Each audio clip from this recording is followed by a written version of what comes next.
2019-24 మధ్య కాలంలో ధరల స్థిరీకరణ నిధికి 7,500 కోట్లను బడ్జెట్లో కేటాయించినప్పటికీ 5 ఏళ్ల కాలంలో కేవలం 8,880 కోట్లను మాత్రమే కేవలం 880 కోట్లను మాత్రమే 5 ఏళ్లలో ఖర్చు చేశారు.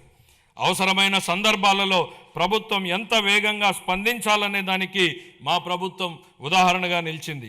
ధరల స్థిరీకరణ నిధికి 300 కోట్లను మాత్రమే కేటాయించినప్పటికీ ఒక్క సంవత్సరంలోనే 1,200 కోట్లకు పైగా ఖర్చు చేసి రైతులకు ఉపశమనం కల్పించాం.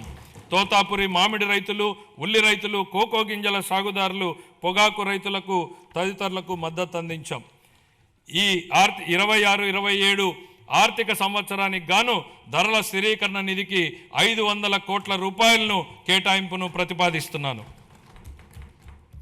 సహకార రంగం పదవి బాధ్యతలు స్వీకరించినప్పటి నుంచి సహకార రంగాన్ని పునరుద్ధరించేందుకు మా ప్రభుత్వం కట్టుబడి పనిచేస్తోంది.